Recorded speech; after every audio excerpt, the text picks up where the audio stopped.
Andrew Harlan stepped into the kettle. Its sides were perfectly round, and it fit snugly inside a vertical shaft composed of widely spaced rods that shimmered into an unseeable haze 6 feet above Harlan's head. Harlan set the controls and moved the smoothly working starting lever. The kettle did not move. Harlan did not expect it to. He expected no movement, neither up nor down, left nor right, forth nor back. Yet the spaces between the rods had melted into a gray blankness, which was solid to the touch, though nonetheless immaterial for all that. And there was the little stir in his stomach, the faint, psychosomatic touch of dizziness that told him that all the kettle contained, including himself, was rushing upwind through eternity. He had boarded the kettle in the 575th century, the base of operations assigned him 2 years earlier.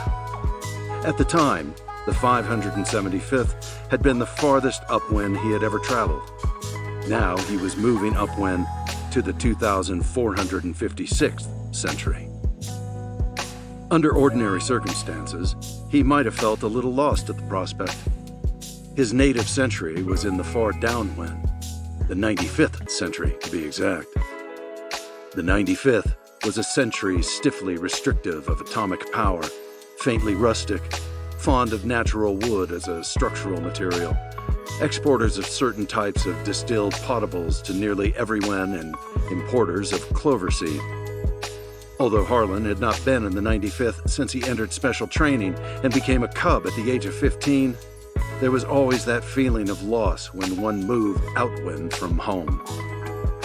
At the 2456th, he would be nearly 240 millennia from his birthwind, and that is a sizable distance, even for a hardened eternal.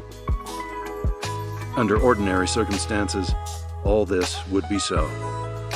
But right now, Harlan was in poor mood to think of anything but the fact that his documents were heavy in his pocket and his plan heavy on his heart. He was a little frightened, a little tense, a little confused. It was his hands acting by themselves that brought the kettle to the proper halt, the proper century. Strange that a technician should feel tense or nervous about anything. What was it that Educator Yarrow had once said? Above all, a technician must be dispassionate. The reality change he initiates may affect the lives of as many as 50 billion people. 1 million or more of these may be so drastically affected as to be considered new individuals. Under these conditions, an emotional makeup is a distinct handicap. Harlan put the memory of his teacher's dry voice out of his mind with an almost savage shake of his head. In those days, he had never imagined that he himself would have the peculiar talent for that very position. But emotion had come upon him after all, not for 50 billion people. What in time did he care for 50 billion people? There was just one person. He became aware that the kettle was stationary, and with the merest pause to pull his thoughts together, put himself into the cold, impersonal frame of mind a technician must have, he stepped out. The kettle he left, of course, was not the same as the one he had boarded, in the sense that it was not composed of the same atoms.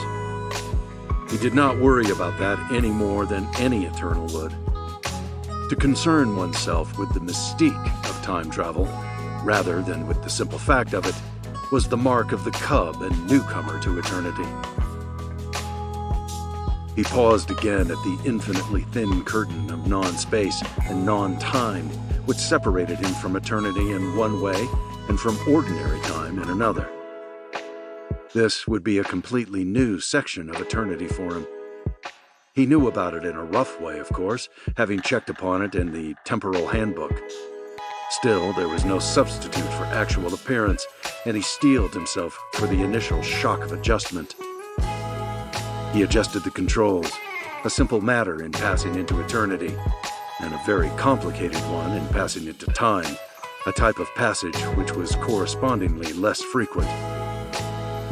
He stepped through the curtain and found himself squinting at the brilliance, Automatically, he threw up his hand to shield his eyes.